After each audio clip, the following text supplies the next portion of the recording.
আসসালামু আলাইকুম সম্মানিত দর্শকবৃন্দ, আজকে আপনাদের সামনে যেই ঘাসটি দেখানো হচ্ছে এটি হলো সেই গুয়াতিমালা হাইব্রিড ঘাস। দর্শক, এটি যেমন আপনার খামারের গরু ছাগল অথবা ভেড়া মুরগি গারল যে কোনো গবাদি পশুর জন্য আপনি এই ঘাসটি চাষ করতে পারেন। এই ঘাসটি মোটামুটি আপনার খামারের গবাদি পশু, বিশেষ করে গাভী গরু যারা পালন করেন অর্থাৎ গাভীর খামার যাদের রয়েছে তাদের জন্য এই ঘাসটি সবচেয়ে বেশি বেস্ট হয়ে থাকে।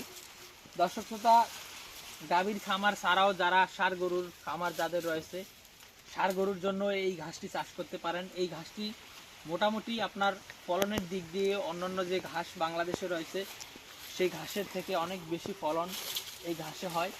পাশাপাশি এই ঘাসটি কিন্তু আপনার খুবই নরম এবং মিষ্টি ঘাস।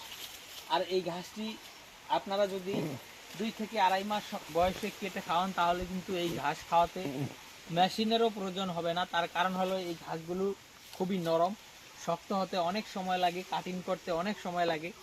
এটি যেহেতু ডাটা কম, ডাটা হতেও অনেক সময় লাগে মূলত এ কারণেই।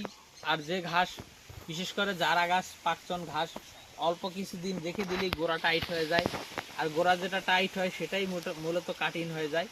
সেসব ঘাসে কিন্তু কাটিং বেশি হয়, সে কারণে সেসব ঘাসের কাটিংয়ের দামও খুবই কম। আর এই গুয়াতিমালা ঘাসের কাটিং একেবারেই কম হয় এবং এই কাটিং হতে সময় লাগে। মূলত এ কারণেই এই ঘাসের কাটিংয়ের দাম অনেক বেশি। আর এই ঘাসগুলো গাছ যে কেমন হয় জমিতে সেটা আপনারা দেখতেই পাচ্ছেন ক্যামেরাতে, বা এদিকে যদি দেখেন যে কী পরিমাণ ঘাস এই গুয়াতিমালা ঘাসের প্রতিটি জারে হয়ে থাকে।